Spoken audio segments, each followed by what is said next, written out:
Hello, my name is Zachary, and today I'll be sharing with you a project completed by our team titled Changes in Public Response Associated with Various COVID-19 Restrictions in Ontario, Canada, an observational study using social media time series data. As of April 2021, there have been over 129 million cases of COVID-19 infections worldwide, along with more than 2.82 million deaths. To reduce infections, restrictions have been put in place, including travel restrictions, closing of non-essential businesses, school closures, mandatory masking, social distancing rules, and other restrictions on travel. Unfortunately, however, it seems that news media coverage tends to highlight the more extreme views that may not necessarily represent the general public opinion about sentiment towards the pandemic restrictions. And here I highlight a few examples, such as when Bill Gates spoke to Reddit about COVID conspiracies surrounding him, or when hundreds attended an anti-lockdown rally in London, Ontario. If we take a look at prior literature, we can see that there is a scarcity of studies that evaluate the impact of public health restrictions on public opinion. One Belgian study plotted daily tweet frequency alongside a timeline of major COVID-related events, and they found that spikes in tweet frequency coincided with COVID infections, stock market crashes, school closures, and infections of notable persons. Additionally, in a study using Reddit and Wikipedia data, the association of COVID-related news coverage with collective attention, researchers found that collective attention increased with COVID-19 incidents and COVID-related news articles. You can see these results on screen.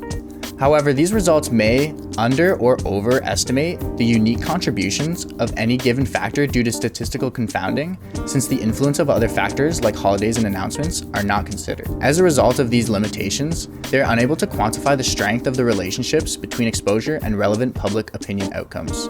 The purpose of our study is then to understand the unique contribution of restriction specifications such as business and school closures on public opinion, while adjusting for the influence of contextual factors including case counts, holidays, and COVID-related official updates. More clearly then, our research question is, what is the association between COVID-19 public health restrictions and measures of public opinion while accounting for potential confounding factors? You can see here how public opinion can be influenced by many things, leading to multiple predictors having to be used. The first thing we had to do was collect data from Twitter. Fortunately, the largest COVID-related Twitter dataset from Panacea Lab was available to us and thus was used. A list of keywords, including the likes of coronavirus pandemic, corona outbreak, and Wuhan virus, were used. We identified a total of 1,149,804 tweets from Ontario, Canada, using geographic coordinates from tweets and geolocation enabled. This included an algorithm to accept alternate spellings, such as YYZ or the 6 for Toronto. Out of the subset of all tweets with user-entered locations, our program was able to match 89.9% to a geoname ID. A link to our GitHub for the algorithm is available. Our outcomes included tweet frequency and aggregate sentiment. Tweet frequency was used to represent the level of participation in COVID-related discussion. The idea behind this measure would be the ability to estimate how public health restrictions can influence COVID-related collective attention. At the bottom here, we have our tweet frequency plotted from March 12th to November 1st. Our second outcome, aggregate sentiment, required the use of sentiment analysis. To accomplish this, we used Vader sentiment analysis, which assigned a sentiment score from -1 to +1 to each tweet. This score represents a polarity from negative to positive and a strength of emotion for the tweets. A prior validation study has found that Vader method to be particularly well suited to text from social media. So for example, the first tweet here says, "One of the best things that has come out of COVID-19 is the non-contact delivery." So this was tagged as positive. While the tweet, "Women are more likely to leave work due to COVID-19 than men, so it's not a sexist assumption," would be tagged as negative. If you take a look at the values, the closer that the value is to 0, the more neutral the tweet is considered. Our aggregate sentiment outcome was used as a ratio of positive to negative sentiment. I'll highlight an example of what aggregate sentiment plotted using time series looks like here.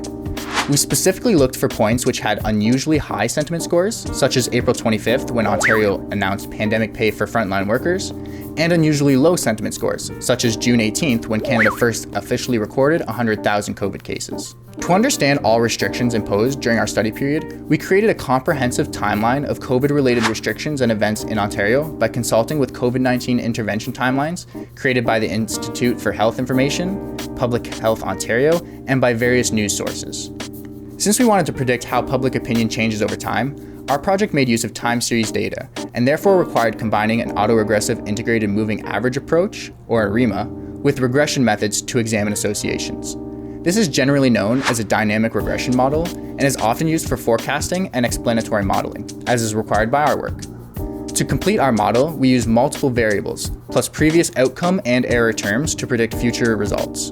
Here, the blue factors are restrictions imposed, purple are the contextual factors, and orange represent the ARIMA predictor.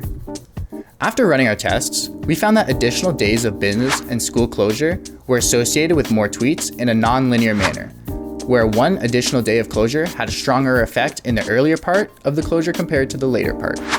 In other words, the effect of closure had a diminishing effect on tweet frequency with each additional day of closure.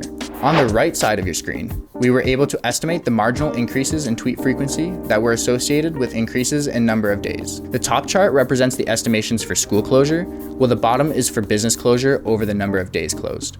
We also found that the announcement of additional public health restrictions were associated with 544 additional tweets. Interesting, new COVID cases had a different effect on tweet frequency depending on the lockdown condition. Under province-wide lockdown, each 100 new COVID cases was associated with 391 additional tweets, while under partial lockdown, each 100 new cases was associated with only 134 additional tweets. When looking at how lockdown conditions affect aggregate sentiment compared to days where Ontario was in province lockdown, a partial lockdown was associated with an increase in sentiment ratio of 5.75. The sentiment ratio was also found to be lower on statutory holidays compared to non-holidays. Additionally, as you can see here, higher case counts reduce sentiment ratio in a direct manner, where higher case counts reduce the negative effect associated with an additional day of business closure. The steepness of the line represents the drop in sentiment with an additional day of business closure. For example, if daily case counts were held constant at 50 cases per day under business closure, which is represented by the blue line, we found the aggregate sentiment would change from 37.4 to 35.1 over 10 days. But if the daily case counts were held constant at a higher level, such as 200, which is represented by the yellow line, the aggregate sentiment had a less severe reduction, going from only 35.9 to 35.0 over 10 days.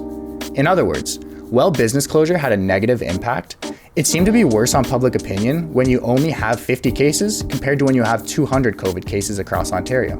Overall, our study provided a rapid and flexible method of evaluating the public response to large-scale restrictions, combining sentiment analysis of social media text with dynamic regression models. This information can help public health practitioners anticipate public response to future pandemic restrictions and ensure that adequate resources are dedicated to addressing increases in negative sentiment. Thank you to all who played a part in this project, including our project investigators, partners, and for you for watching. Thank you.